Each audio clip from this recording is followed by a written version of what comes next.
One element I've largely been glossing over, the Stitch Wraith. In the event that you haven't picked up any of the installments of the book series yet, let me catch you up. Each new book contains 3 short stories, right? That's the selling feature. It's what's advertised on the back of the box, so to speak. But each one also comes with a bit of a bonus. In reality, each book is more like 3 1/5 stories. You see, each one ends with an epilogue, our little MCU post-credits teaser, giving us a piece of yet another story. The tale of the Stitch Wraith, a story that appears to be spanning out across the ending of each and every book in this new series. And that alone would be pretty darn cool, right? Also, it's a brilliant marketing tactic to keep us buying more just to see the end of this thing. Slow clap, Scott Coffin. Slow clap. But 3 segments in, and it's becoming clear that the tale of the Stitch Wraith isn't just another horror tale. It's instead a running thread throughout nearly every other shorter story that we've been reading through, which in turn seems to connect it both to the original trilogy of books, as well as even the games. So, in order to understand what this thing is and where the lore is headed, it's time to go Easter egg hunting for a monster. Now, admittedly, my first theory on the Fazbear Frights books briefly covered the Stitch Wraith, and back then I assumed he was Ennard. The Wraith was described in that book as a mysterious figure wearing a black cloak and wearing a white mask with features drawn in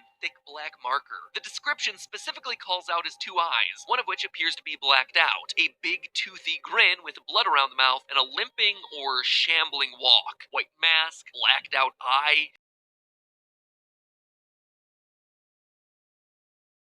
Shamble. Your friends are worried about you. They're here with me. Please come out. Gregory, I may have lost my temper earlier, but it was just a glitch.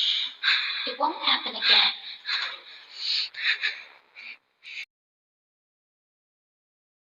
The Wraith was described in that book as a mysterious figure wearing a black cloak and wearing a white mask with features drawn in thick black marker. The description specifically calls out his 2 eyes, one of which appears to be blacked out, a big toothy grin with blood around the mouth, and a limping or shambling walk. Or shambling walk. Or shambling walk. Or shambling walk. Or shambling walk.